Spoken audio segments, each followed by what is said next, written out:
Thursday night tonight.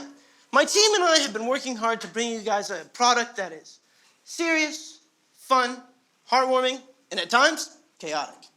With this show, I wanted to do something that combines two things I love: broadcasting and event planning. Also, my ego always comes first. Yeah, back in my day, I was with WZIP, ZTV. Yeah, shout out! Shout out! Yeah! Got a lot of alumni in here. I see you. Over here and over here, really. A few people on the team. Also, I have a lot of people that are on my team today that put together something called Couch Rocker that happened over the pandemic through Alternative Addict. Yeah, they're on the team today. Shout out to them. You know, started up a couple of YouTube channels in my day. But here we are. Who here has been to Oakdale House? Yeah, that was a good time. Oakdale House was a good time. I lived there for for those who don't know, Oakdale House was a house venue that I lived at with my roommate Kenny, who is running door today for a few. Yeah, shout out to Kenny. Shout out to Kenny. I lived out there for a few years, and bands from all over the country would come and play in our living room, and it was awesome. And things got wild. And I mean literally wild. I think in the few years that I lived at Oakdale House, we had 3 possums, 2 birds, a squirrel, and a whole family of raccoons. Plus, way too many crust punks with rat tails to count. But yeah, at Oakdale House, everyone thinks the door's open, especially the possums. Everyone thinks what's yours is theirs. I remember this one time, this dude was walking out of my house with a loaf of bread, like some modern day Aladdin.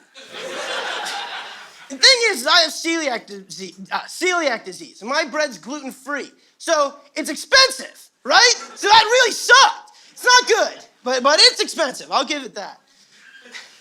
So what celiac disease means is that I can't eat gluten. If someone with celiac eats gluten, you know what happens? Pompeii, my dude. Pompeii. It's no good. See, gluten is a complex protein. And because of this complexity, it's able to rise, which is what makes regular bread and gluten-free bread so different. Think about what's likely to happen to Prince Charles over the next few years. He's not complex enough. He's not going to be able to rise to that role. You know what I'm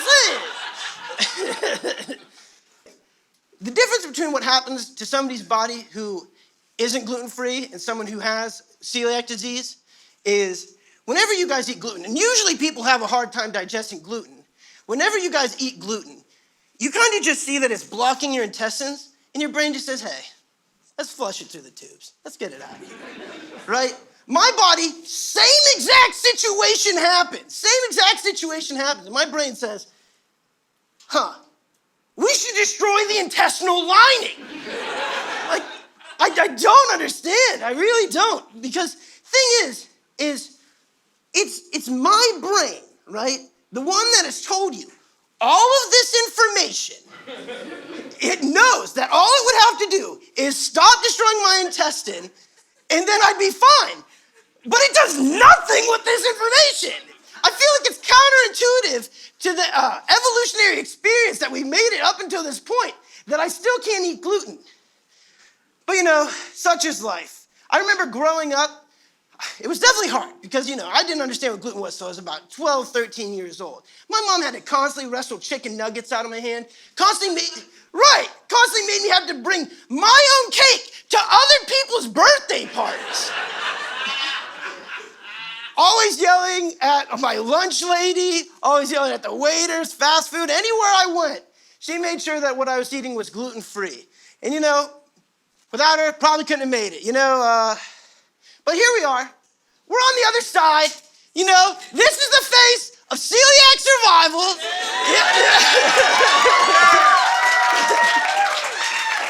But anyway, to get to the point, that dude owes me a loaf of glutino because that shit's like $7.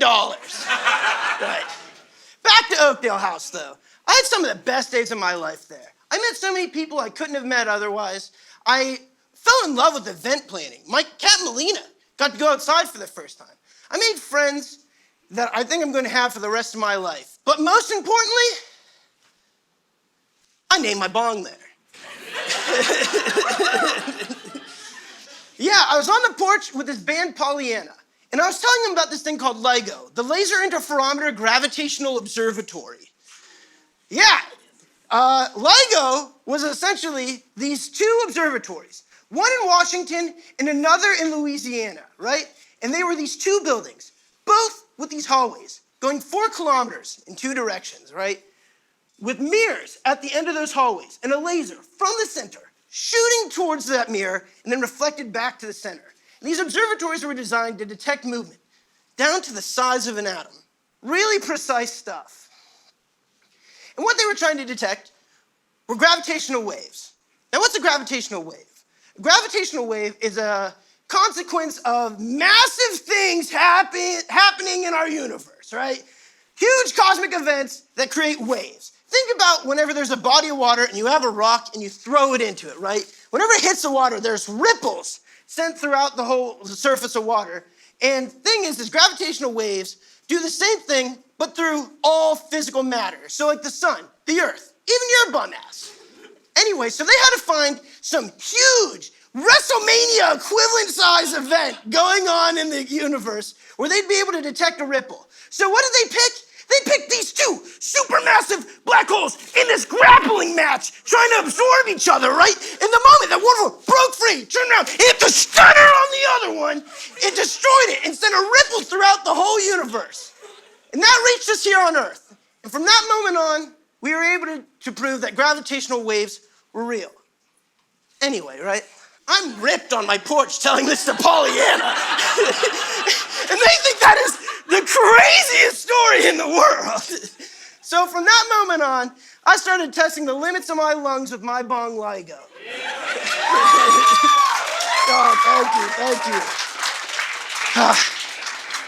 R.I.P. Oakdale House, man. You will be missed. But anyway, that's enough of the past. Let's get on to today. Y'all been following what's going on with this Brett Favre in Mississippi situation? Right! Oh! I swear to God, this thing's just like the Browns defense. It has no coverage. For those of you that don't know, he was teaming up with the former governor of Mississippi and stealing upwards of $70 million. Yeah, boo! What the heck? Anyway, the way he was doing this is he was signing up to do these speeches, right, for charity, for, like, let's say breast cancer research or for orphanages with millions of dollars in guarantees. And then he just wouldn't show up to them. Right! And this is all in welfare money. That's money not going into affordable housing, not going into food stamps, not going into medical research, just lying in his pockets. And thing is he knows what he was doing with Skeezy. If you guys saw the messages that he was sending, he was saying things like, are you sure that no one's gonna find out where this money's coming from or how much? And the terrible thing about it is the governor of Mississippi's like, I got you. You're fine. Like, you're Brett Favre. We love you here. Although, I actually learned something today. Back in the day, he was called the gunslinger, right? And I learned that had nothing to do with the fact that he'd send unsolicited dick pics to female reporters. Yeah, I'm pretty sure he's not going to be able to blame this scandal on CTE. You know? The NFL usually uses that defense for more hands-on abuse. Ooh, it's true, though. It's true. It's true. Also, this might be the first time you have ever heard this, but have y'all been following what's going on in the world of chess? I promise you, if you don't know what I'm talking about, it is well worth a deep dive into it. It is well worth it. Anyway, champion of the world, chess champion of the world, Magnus Carlsen, right? He's like 31 years old. He's won 50 plus tournaments. He's seen as the favorite of every tournament he goes into. He runs into this newcomer, Hans Niemann, 19 years old, in tournament. Also, real quick, we know these dudes play chess from their names, right? Like, There's no way a dude named Magnus is dunking on me. Anyway, champion Magnus runs into newcomer Hans in tournament. And he gets beaten so bad that he felt like he had no chance facing him and accuses Hans of cheating. And everyone that was at the tournament, they thought it was well secured. They made sure that the integrity of the game was there. They couldn't prove that he cheated. So a little bit of a rivalry is forming here, right? They meet up in tournament a month after that. And Magnus concedes to Hans only after 2 moves, which is chess. Like, nothing that crazy could happen in that. But I feel the vibe in the room. When does this story get interesting, right? When does this story get interesting?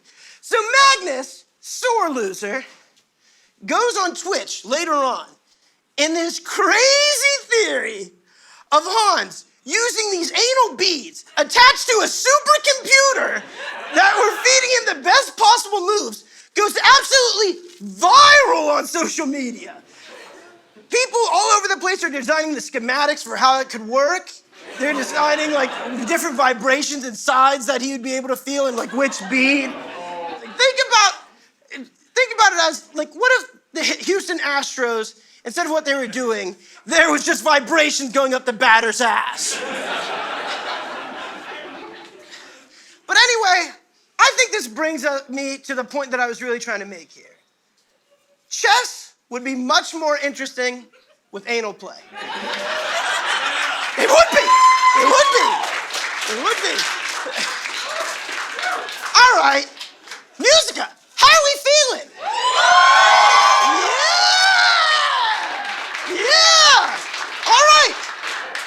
Well, how about we bring out our first guest, huh? Yeah! You like that? All right. Well, she's a microbiologist, geologist, professor, cave dweller, adventurer, author, and she's a woman. Ladies and gentlemen, put your hands together for Dr. Hazel Barton. Thank you so much. Very super here. We got some water for you.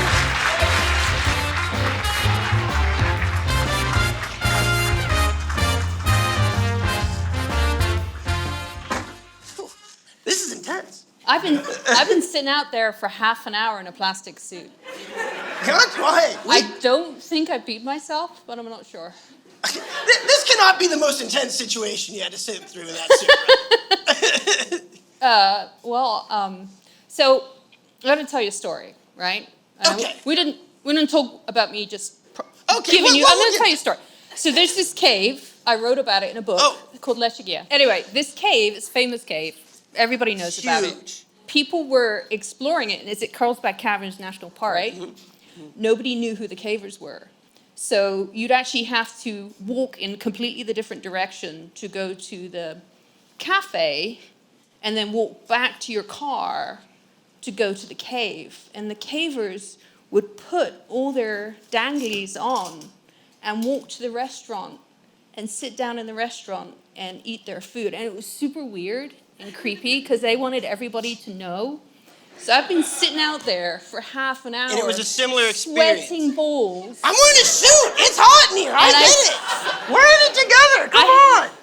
And I feel like a right goober because now I look like one of those people that goes to eat their yogurt in the restaurant whatever. wearing all their gear. Whatever. It's fine. So anyway, you're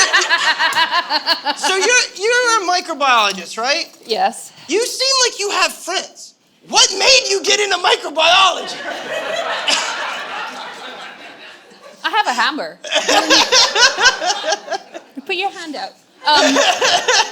So I did biology in high school, and then they gave us Petri plates, and they were like, go do something, and this is microbiology. Microbes are everywhere in the world around us. Go find some.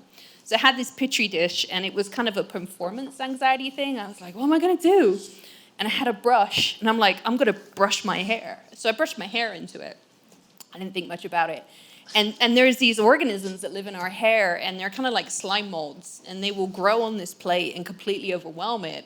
And if you turn the plate over, it just like plops down, and it's disgusting. It looks like something from Halloween. And it grows very quickly in 24 hours. So we did this, and we came back, and the entire plate was absolutely disgusting. And everybody was like, "You're a freak, look at your hair." And I was like, this is really awesome. I love this. And the nice thing about microbiology is if you do it today, you've got an answer tomorrow, right? You can have these like ecology studies where you have to go look at pigeons for 6 months. You don't do that with microbiology. You do it, and then you know the next day. Gotcha. If you get the wrong bug in your contact lens, the next day you know you've got the wrong bug in your contact lens. Well, noted. Yeah, you stick your finger in the wrong place, the next day you'll know you put it in the wrong place. You stick other things in the wrong place, it takes about 14 days to find it. Noted. Don't do that. Nothing lasts forever, but herpes does. So, yeah. True. So you have a lot of these microbes lying around then, right? Yes. So have you ever taken like two of the strongest microbes in your lab and have like made them fight each other? Or like, you know, like kind of seeing like, who's the toughest one in this lab? You know, have the hierarchy. We do that on a regular basis. So you're kind of like a microbiologist like Michael Vick. So when we do it, so you guys all know antibiotics. Antibiotics came from other microorganisms. So almost everything we use out there as an antibiotic came from a microbe, right? Streptomycin came from the Streptomycetes. Bacitracin came from bacilli. So all of the antibiotics we have come from bacteria. And if you're going to make an antibiotic, you can't throw this chemical weapon out and like have it come back and stab you in the chest. So they make a resistance. And that resistance can get picked up by other organisms. And then you end up with it becoming resistant to whatever antibiotic.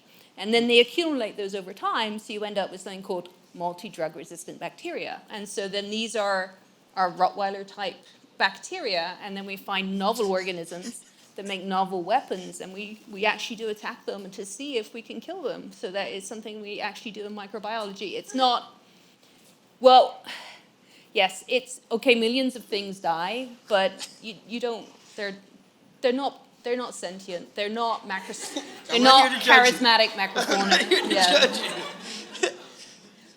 So, how often have you found microbiological life outside of where you were like intending to find it? Because I imagine we pretty much have this like kind of all like wound up, right? Yeah, I think people don't estimate. Like most people think about life as being like, you know, comfortable in a room like this, unless you're wearing a plastic suit. And so, you know, medium temperature and, you know, lots to eat, lots to drink. But microbes can survive under the most extreme conditions. 7 miles below us right now, there are microbes that are surviving on water that's getting broken down by radioactivity in the rock and making oxygen and hydrogen. And they're riding those redox gradients. They're found, you know, 70 miles in the atmosphere, right in the troposphere, where they can survive getting shredded by ultraviolet radiation and they can rebuild their genomes. And we look in caves, so the reason I'm dressed like this is because we focus on cave environments. And we go places where there's no energy for life, right? There's very, very little stuff that can come in. So places like Wind Cave in South Dakota, you can travel about 7 miles through the cave and you get to this lake, and it's completely isolated. And it's one of the most starved environments on Earth. And we found a whole community that lives on manganese. So manganese powers this community of microorganisms, and they're changing the shape and the chemistry of the water. And manganese is a really important chemical because it breaks down toxic compounds. So they live in the Madison Aquifer, and we can access it through the cave. And it's one of the reasons that a lot of the people up there can use groundwater for drinking, because these microorganisms, through their secondary effects, keep it clean. So, and it turns out there's tons of manganese on Mars, so NASA's going to fund us to try and understand how they're doing it. Well, very interesting. Hope to find out. Right. Thank you. That's crazy. That's absolutely crazy. So one of the main things that you're studying when you're in the cave is the evolution of those caves' microbes. When you do this type of research, do you find that there's some sort of trend in which the most evolved version of the microbe is closer to the entrance or further inside of the cave? So a lot of people think that microbes are simple, right? So they're small and they're, well, small enough that, you can put 2,000 of them head to tail across the head of a pin, right? Itty bitty tiny things. And a lot of people say I'm crazy because I talk about things that they can't see, right? Very tiny. And they're usually shaped like a sausage or a soccer ball. And they think that's a simple evolution. But what it is they don't have a room for a lot of stuff to be in there. So they're super honed and very, very specific at what they do and how they do it. So when you talk about evolution, we see very evolutionary different types of organisms at the surface and deep in the cave because they've had to develop over millions of years to really streamline their internal genetic code to make them efficient in those environments. And the stuff at the surface looks a bit like what you might find in the soil, but the stuff deep down is pretty crazy. They live on these really tiny energy gradients of life that you don't imagine life can live under. Right in there. You went right in there with that science question there. Thank you. I'm proud of you, man. Trying to keep it surface level. That's. I'll give you a C+. Hey, that's passing. That's passing.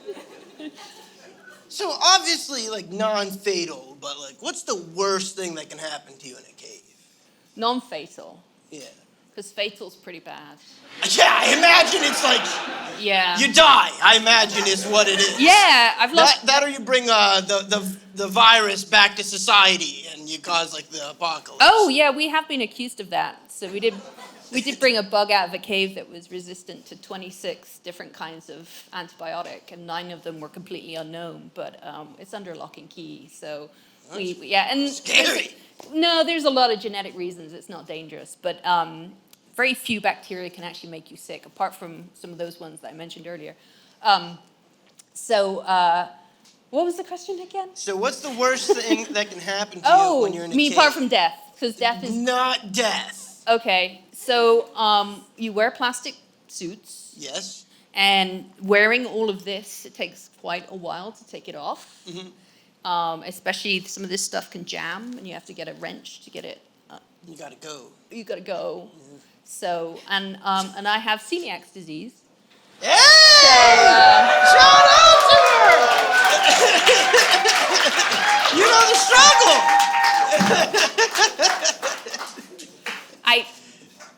No one's ever cheered for that. So. If you were here earlier. So I have this. I tell this story. Have you ever done these icebreaker things where they ask you for an icebreaker and like everybody goes around and says, "Tell me something that no one knows about you"? I'm familiar. So, what do you tell them? What's that? What do you tell people? Well, I usually tell them that I've been in nationals for Yu-Gi-Oh! Twice. For what? I have! Right! A what? It's a card game. It's really cool. Oh. I thought you said uvula, like the thing at the back of your throat. Yu-Gi-Oh! Oh, okay. Blue Eyes White Dragon, Dark Magician. Okay. So we had one of these things at work, and they were like, "Tell us something that no one knows about you." So I've gone caving all over the world. I've caved on 7 continents, and I have celiac disease. So everybody was going around talking about their different things, and I was like, "Well, I'm not going to tell them about me." So they got to me, and I said, "I've pooped my pants on 7 continents." Jeez, that's old. They didn't know how to take it. They just, it was the Fisher rep. I was trying to get a free T-shirt. Well, see, I understand the struggle. Yes. We don't need to get into it. I think the thing about it is, right, so do you know it's listed now as a disability because it can be so crippling to living some people go into like shock. Yeah, but and if you don't laugh about it, then you it's cry. like you just it's like, so I find it hilarious. So when you were on these different continents, right? Yeah. Whenever you were in that situation, did you find anything useful? You mean pooping? Yeah, I mean, a bathroom is really useful. So We have done a study in Brazil. So I got invited down to Brazil because there were some, this is what you want to talk about, right? Some of the research we've been doing in places like Brazil. Yeah. Yeah. So there's these caves and they form in iron, and it's the same kind of iron that makes like the girders and stuff of the building, and so there shouldn't be any caves in it because something's eating it away. And we were down there, and I was with my graduate student, and I thought it was going to be really great caving in Brazil because I thought it's South America, it's going to be a corn-based society, so I can eat everything, right? No wheat, nothing. It's a corn-based society. I'm super excited. And we get there, and I thought they were kind of like South American, kind of like, Spanish South American, but it's Portuguese South American, and everything is based on wheat. And the whole country, everything has got wheat in it. And it was a nightmare. Everything was a nightmare. And we were going to this one cave, and we had to hike across this plateau to get to the cave. This story is really important for moving the show forward, but it's pretty graphic. Anyway, here are the cliff notes. So I run into the bushes and I rip the suit off and I sit down. But when I pulled it, I pulled the body and it made the arms do this. And I'm rubbing the suit against the cacti. It's not like grass or anything, right? Nothing's coming off. But they talked to our guide, and he pulled us back to them in Portuguese. And I knew the second he told them because they start cracking up. And they're dying laughing. And every time they look at me, they go like this, and they're laughing.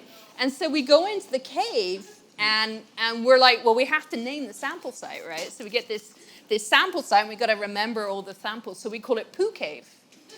So yeah, we just. That's the scientific name of this cave.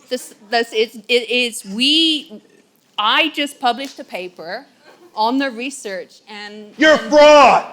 Oh, God damn it, Senko. I knew you'd come and That was my paper! Oh, shut up. You don't know what you're talking about. You take all the credit. You have to contribute Bullshit. if you're going to be on my paper.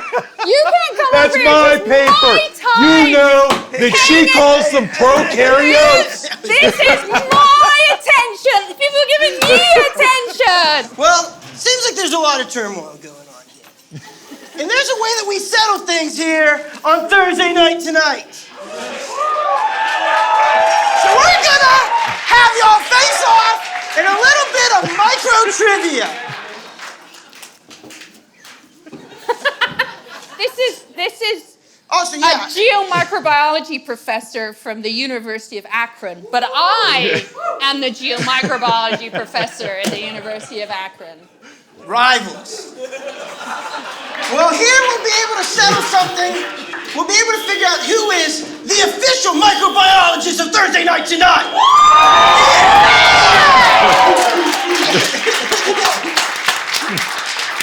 Go! All right, cool. Well, the first question is, what was the first virus ever discovered? Oh, come on. B. What? Yes, of course it was B. Well, all right, it is B. But I'm actually gonna, I'm gonna read them this time, and then we're gonna put it up there. But yeah, you're right, it is B. That is B. The tobacco mosaic virus. That's what? You have a typo. I get credit for that one, There's right? no space between rhino and virus. It's rhinovirus. It's also not AIDS virus, it's HIV. But that's all right. All right.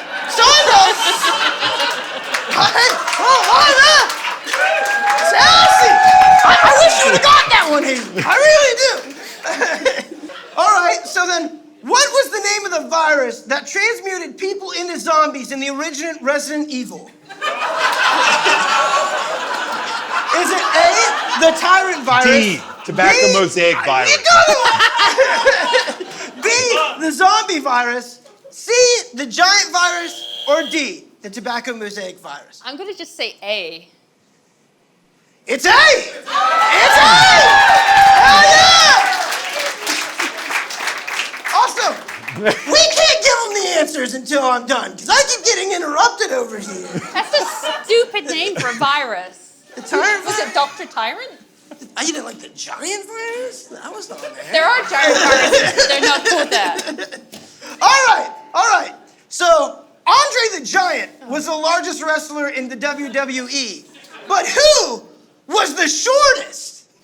A, Rey Mysterio, B, Hornswoggle, C, Masquerita Dorada, or D, Edge?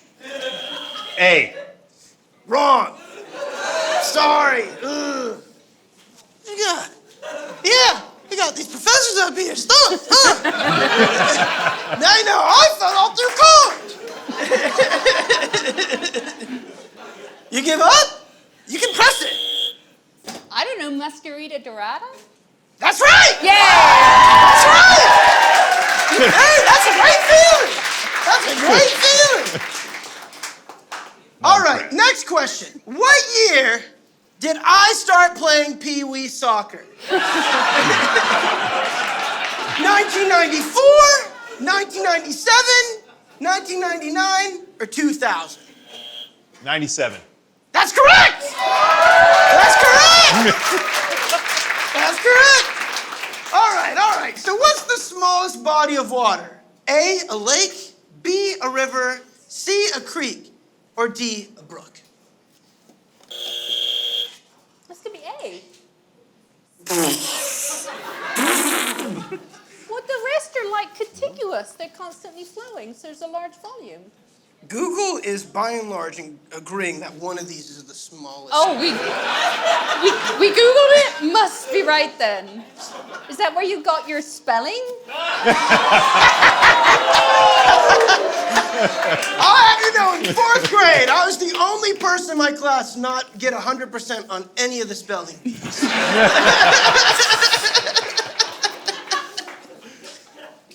You want to take Do I have a chance to steal? You have a chance. You have a chance to steal.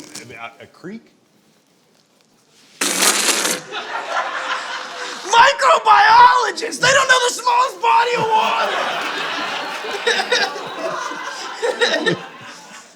All right. What about Little Lake? What if it's a really little lake? Hazel, the What's little the lake wasn't on definition there. of a lake?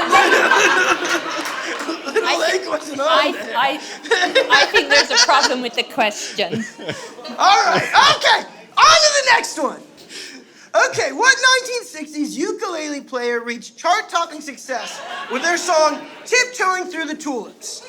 A, Little Richard, B, Tiny Tim, C, Hasbulla, or D, Pee Wee Herman? Tiny Tim. It's Tiny Tim! Is that an American question? It's a music question! In America? You guys don't have Tiny Tim over across the pond? I don't know. In the 60s, we had the Beatles. I don't know. We didn't have the Beatles? You apparently have people with ukuleles. His name was Tiny Tim. It's a microbiology question.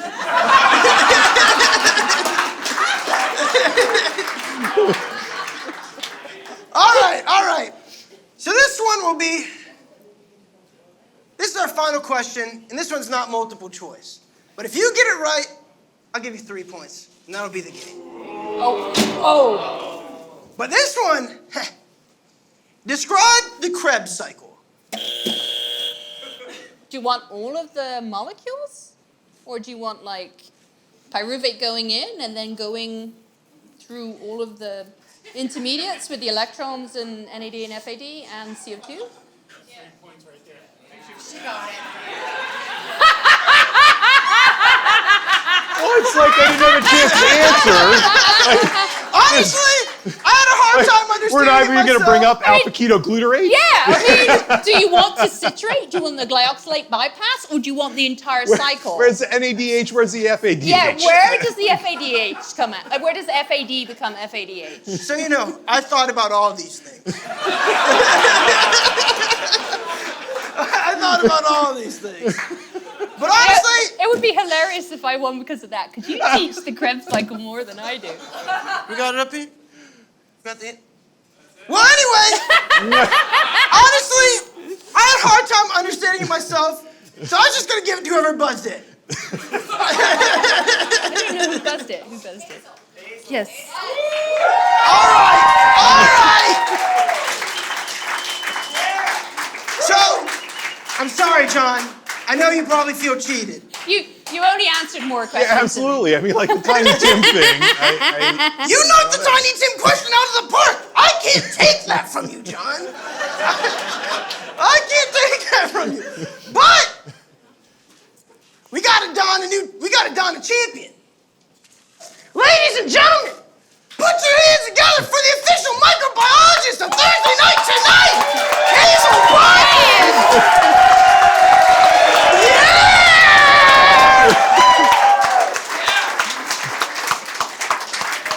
Awesome. Thank you, Dr. Sanko. Thank you, Dr. Barton. Thank you very much. Appreciate y'all. We'll be right back.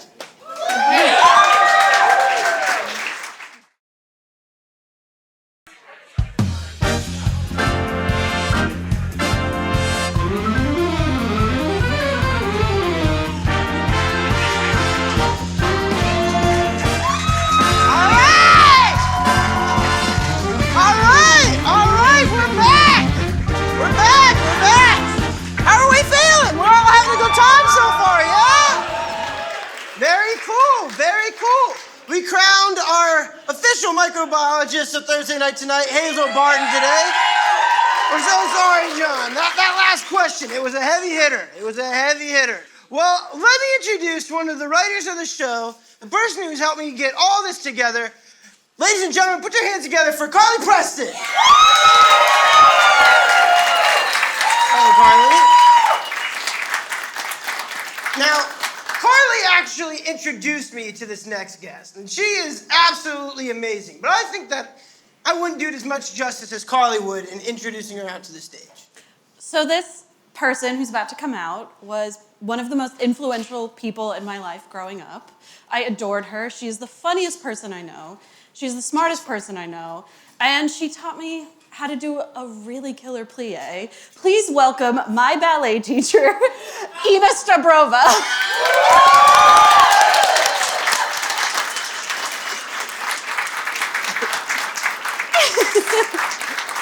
Whoa! Everything hurts. No.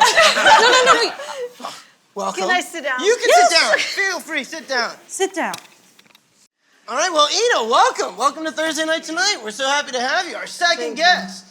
So, Ina, you come all the way from Ukraine, yeah? All the way from Ukraine. We don't go back to all the drama of Soviet Union. Oh, hey, I get it. But today we're in Akron. And that's a great feeling. Feeling. So, the only thing I really know, Ina's a ballet instructor for 20 years, came to America. The only thing I really know about ballet is the Nutcracker. What makes this form of dance so special to you?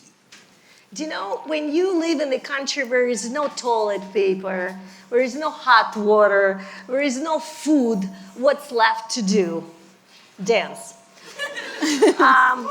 And plus, I was terrible in math. And thanks God for dance, because in Soviet Union, that's what we had. We had only arts. So we had theater, dance, and opera. My mom was opera singer. My dad was an engineer. He's really tried really hard to make me do math. I can't. Even third grade is hard for me. Hey, I get it. Math can be tricky, you know? Yes. So I was telling Adam all about your training, dating back to Ukraine. Well, technically Russia. Yeah. He's very quietly saying Russia. And I would love if you could explain to the crowd a little bit about Vaganova. Okay, my school was opened in 1738 when it was Imperial Russia. Who remember Imperial Russia in the history, right? I know I do. I've heard of it. So the only people that were support as humans was artists. Nobody else. No peasants, no, engineering, nothing was supported. So the arts were supported very well at that time, and Tsar paid diamonds, so they danced with it. So it's a different era. It's an era of splendor, beauty. The lady was wearing diamonds. They present their earrings. They present their feet. It was just you know, so they had to speak French. They have to know more languages, art. So it's a closed curtain because when you get out to the real world, it's awful. And it was the same thing as in 1738. It was the same thing in 1988. So there is no difference. What year did you start at Vaganova? I started, how old am I? You know, when you get so old, you forget. 1979. And how many students did you start with?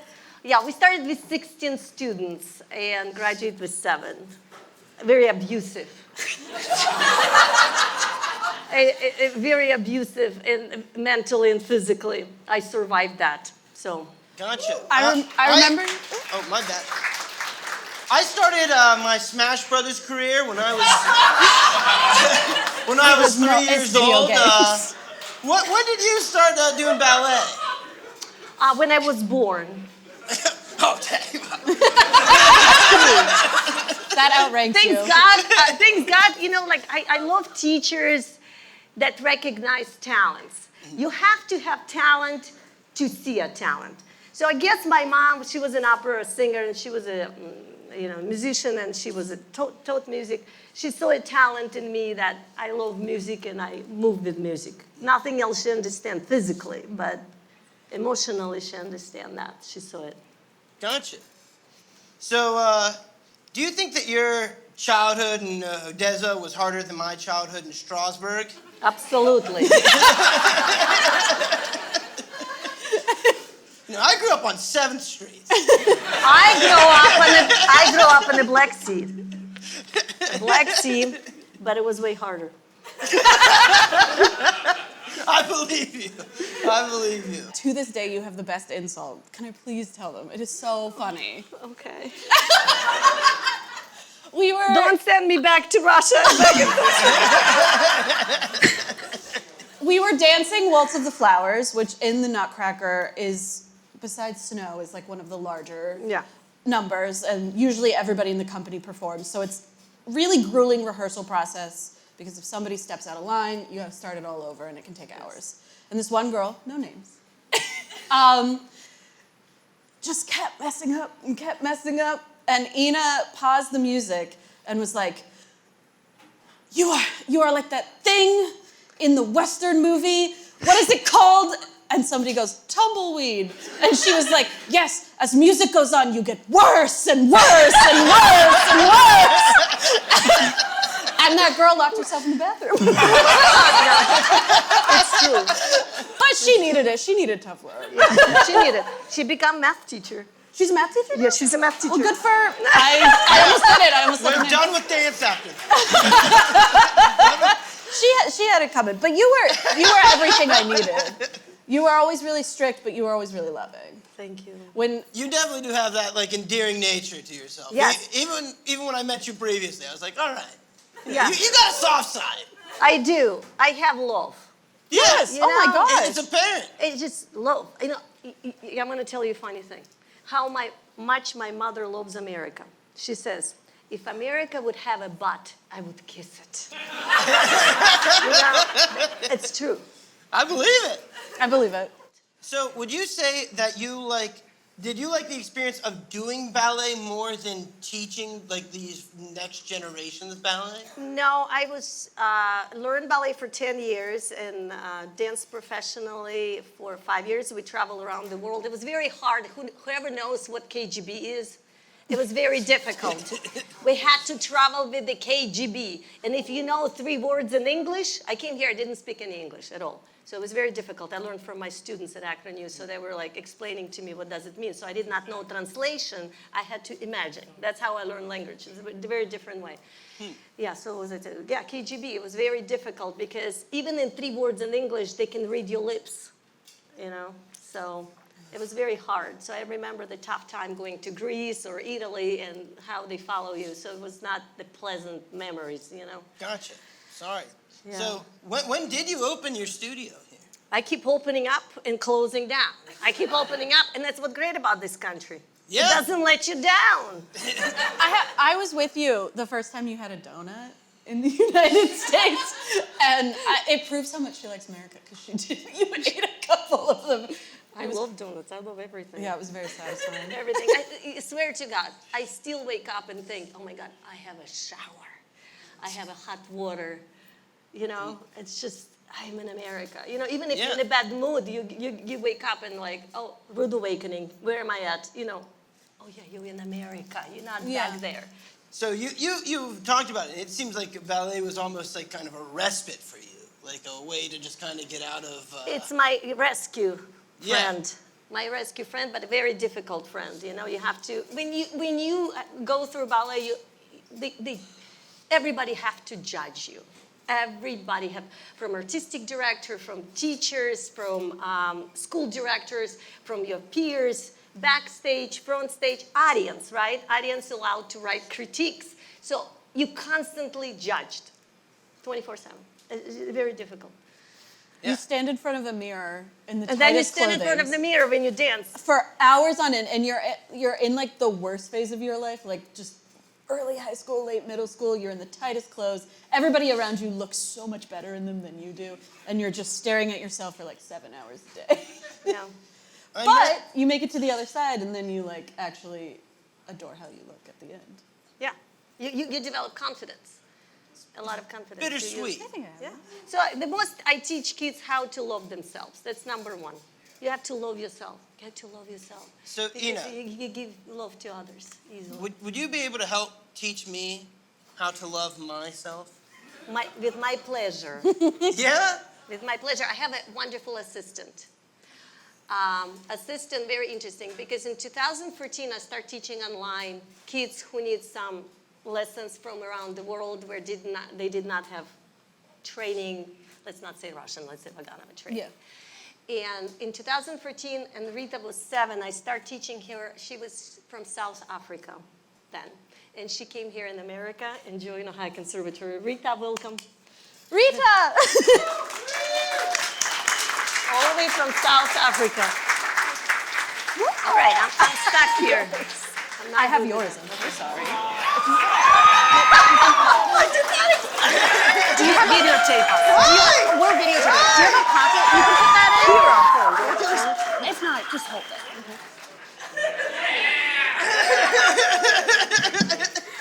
Let me check. Very talented legs. Okay. No, I'm very serious because his knees are really straight. Straighten your knee. Straighten your knee. Yes. Now point your foot. Point your foot. Very good. Very good. Let me check. Let me check. Come down. I'm okay. Put it here. Put it here. Here. I'll go over here. Is this fine? Yes. Okay. Point. So Rita. Yeah, I'll scoot this back at you. To demi-plié, relevant first. We got to some demi-plié, music. relevant second. To demi-plié fifth. Ready? Okay. 1. Arm open side. Arm open. Fingers, wrong fingers. Middle finger here. Okay, plié, stretch. Demi-plié, deeper. Deep. Don't stick butt out. Nope. And releve. Stomach in. Second position. Excellent releve. Plié, 1. Turn out. You know, turn out. Turn out. Follow. Releve. Very good. Don't fall. I'm not going to. Good. I feel the Fifth love. position. Plié. Fifth position. Close legs together. Don't spread them apart. Plié. Butt in. Button. And Plié. releve. Releve.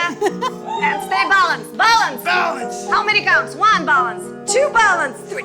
Isn't he excellent? Thank you. Good. And thank you. Beautiful. You're done with first combination. So that's the first combination. It's like quarter of a combination. So we're gonna do tendu from. Wait, so what are we gonna do? French, say battement tendu. Battement tendu. No, do. Battement tendu. Do. Battement tendu. Good. So Carly, we're gonna go to number 2. Where are you, Carly? I'm up here, you know. Okay, we're gonna go to number 2. Battement tendu. Battement tendu. Very good. You're getting better. Thank you. I'm Thank you. talented. I have a great teacher. I feel the love. First position. First position is both my feet out. Turn out more. Jesus. Carly, let's go. And 3 relevant. Carly from beginning. Sorry. We got it, sorry. You think you get good help? Deciphering French. Tendu front. 1. Close. Other leg. And 1. Elbow up. Yeah. And shoulders down. Shoulders Chin down. up. Chin up. Chin up. Anywhere up. And roll yourself. 2. Can't let my Love crown yourself. fall. I got it. 2. Love yourself. And 2. Relevant. To the back. And 1. To the back. Elbow up. Chin up. And 1. Head to the side. And 1. Elevate. Okay, Carly, thank you. Okay. All right. What's with the fingers? Yeah, right Here here. you go, here you go. Got 'em all. We'll hold it like that. It's elegant, you know? How do you drink champagne? Like this? Well, you Never. take a glass. Me?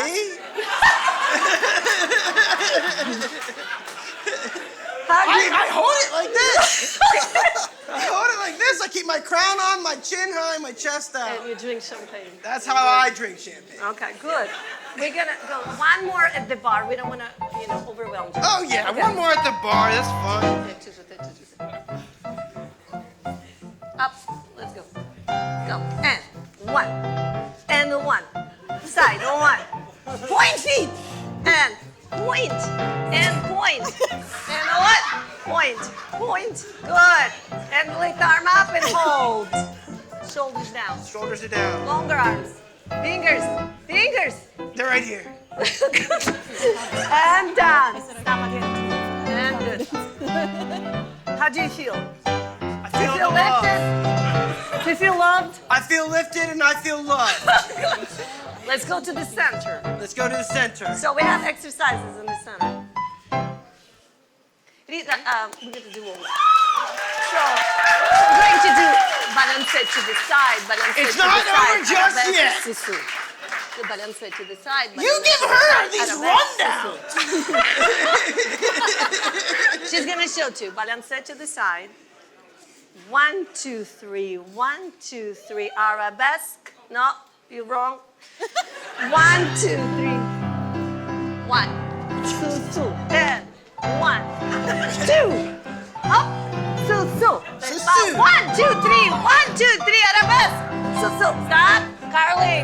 Okay. We need time. Arabesque. Arabesque. Arabesque.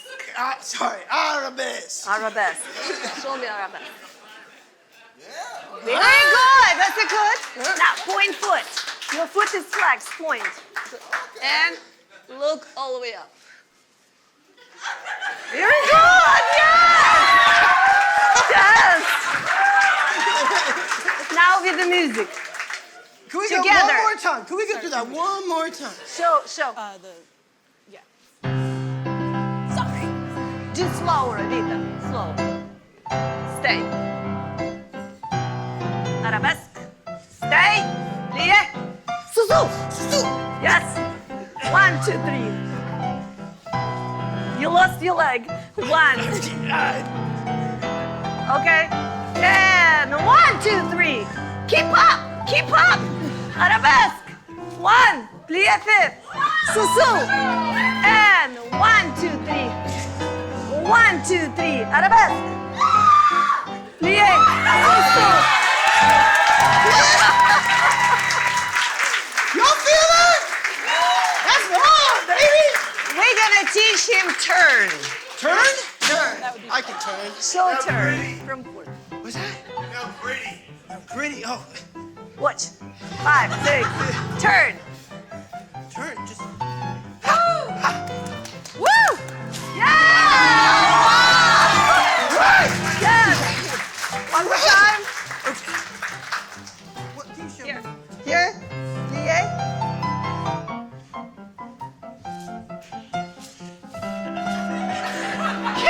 Catch me if you can.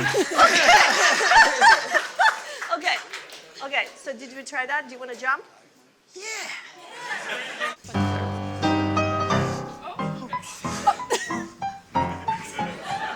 Point. Point. Yes. Point. They're pointing. Point. I'm Yes.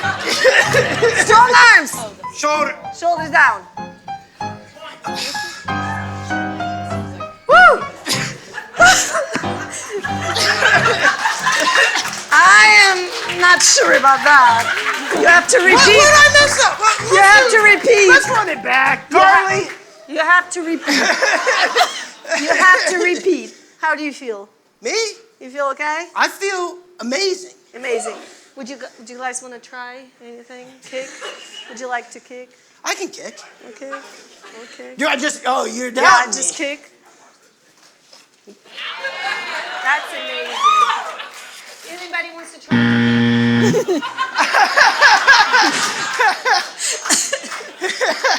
Anybody wants to try to kick? No? Y'all afraid? All right. Show turn, Chanel. All right, next step for you. Last step for you. Last step for me. All right, sit.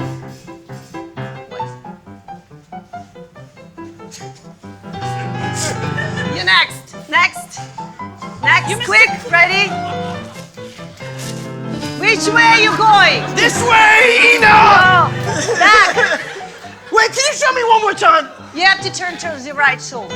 Oh, Because you're going to the right. left. Go back. Yeah. To the right. So towards the right shoulder. Wait, what'd I do? 1, 2, 3, 4. Well, go. Turn. To the right. Yeah, he got the right. You learned the right. Yeah, you got the right side correctly. Hey! You know, Good. I'm putting that on my resume. Yes.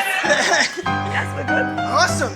Well, thank you. I'm feeling the love. Do you feel like worked out well? I feel worked out. I feel loved. I feel like, you know, ballet teaches you discipline. Yeah. Teaches you all kind. Yes. Teaches you discipline. Teaches you camaraderie. Teaches you balance. Many great things. If you guys, you know, are ever looking for a hobby, I highly recommend it. I feel alive right now. Yes. So how would you grade my performance there, huh? Be honest. C+. Hey! You great though! C+? I don't gotta go be no math teacher. C+ is the best grade. In our school, it was one of the best grades. C? C+. Do you appreciate ballerinas now? I appreciated them when we got you, Ina. See what I mean? Oh, this is intense. If you all think that you are ready to go up on your toes, you're probably not. You're probably not. I'm looking at some of you and I'm like, maybe some of you took dance or something, so I don't want to get shown up. I appreciate all the love, Ina. Of course. Anytime. Retha, thank you so much. You are amazing. Keep this up. Yeah, give them a round of applause. Give them a round of applause. Thank you so much. And you are very brave. Thank you. What you've done today, you're very brave. I really appreciate Oh, it. It's I trying appreciate ballet, you. it's not easy. It's not. Mentally too. It's not. You have to have fortitude. Yes. Good job. Awesome. Good job. Well, Thank you. thank you so much, Ina. Thank you so much, Retha. Thank you, Carly.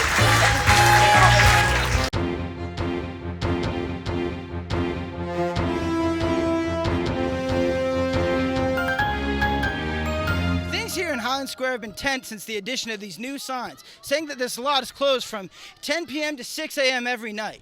And it's garnered a lot of emotions from a lot of people. Here's what they have to say. This is our home and bred. I'm born and raised here, and I want to keep this shit as safe as possible. Whatever they want to do that they think is necessary or deemed, unfortunately, I'm going to go with it. They're busting shots in the middle of the fucking street. 2 years ago, it was not like this.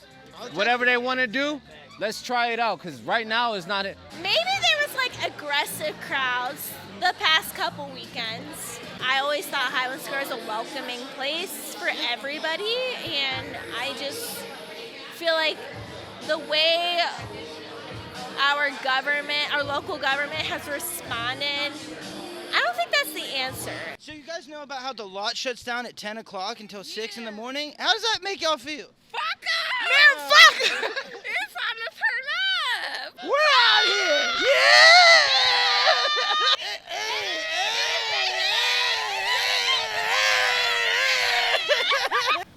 They were just blocking traffic, a lot of intoxicated people fighting, gunshots, fights, destruction of property, a lot of nuisances in the neighborhoods with leaving trash and litter in people's yards. Every day this parking lot would be trashed, so the businesses had to come clean all that up. See there, he's got a black eye. What happened there? He was in the midst of the riots and the crowds and shit, and he just being in the wrong place at the wrong time, he got jumped. Akron, Ohio really don't let people voice their opinion unless you're government, Congress, or anything else. Their voice is never heard. So the first night that they did this barricade over here with the chain, the reflectors on it were effectively pointed at the ground, so they weren't reflecting, and so they had 2 vehicles drive into it, and those individuals were then arrested. Hello, little baby. You're just a little ray of sunshine. How do you feel about the lots right next door? Oh my God, we scared the dog. You have to remember that man is always a choosing creature.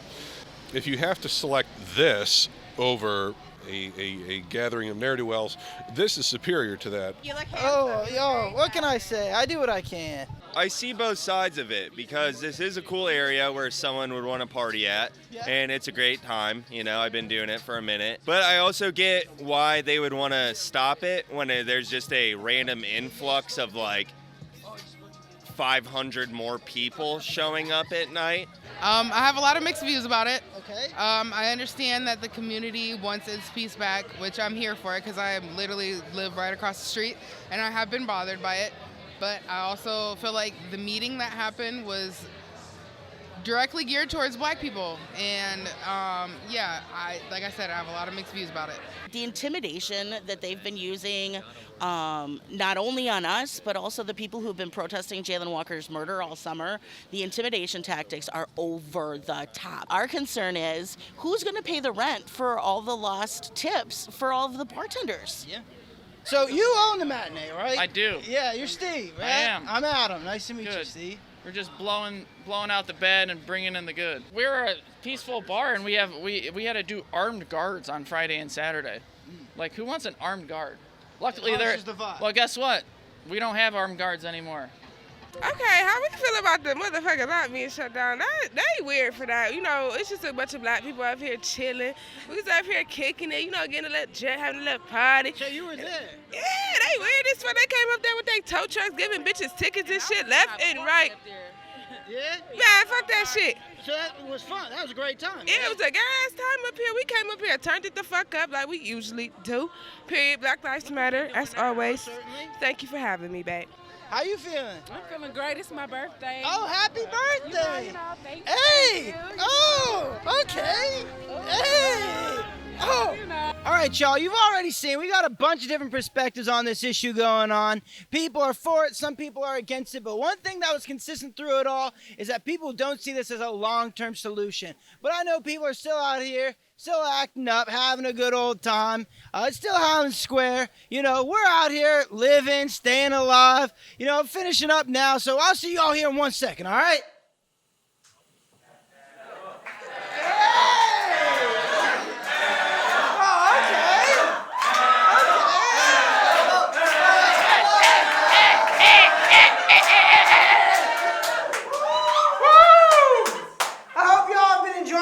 So far tonight?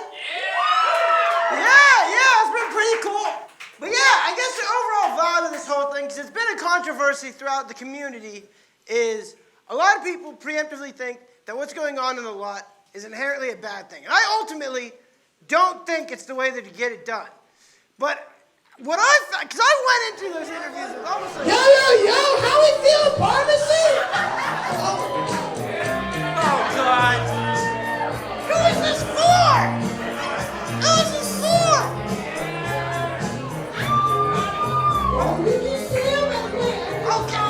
Okay. I mean, there's a lot of fun to still be had in Highland Square is what I'm getting at. You know what I mean? Also, you know I'm curious.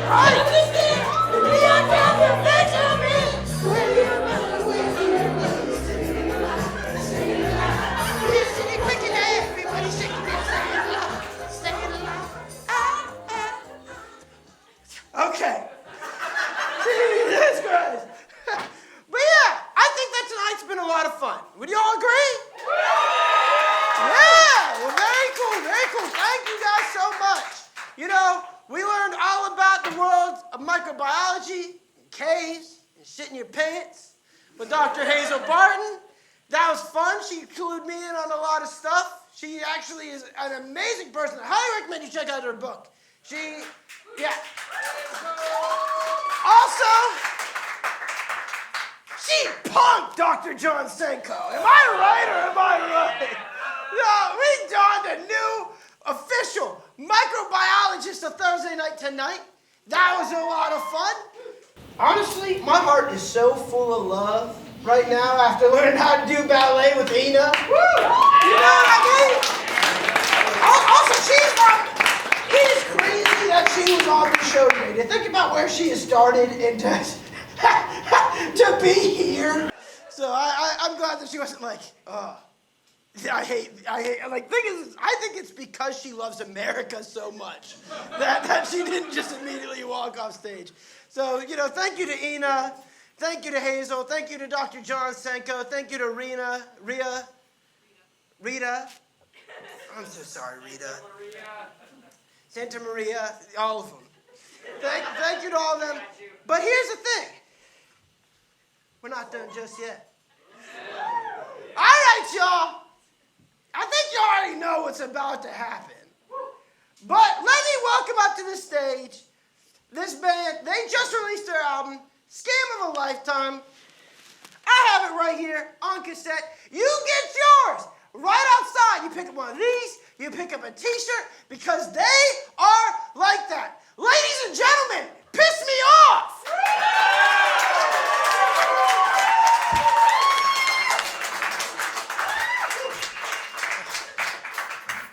Oh yeah, thanks, Adam. Oh yeah, no sweat. Cool. That's what's up. Don't shout that. Listen, move up if you're tired of sitting down. Move up. Or don't. Tired of sitting down? Move up.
Thank you, Thursday, midnight.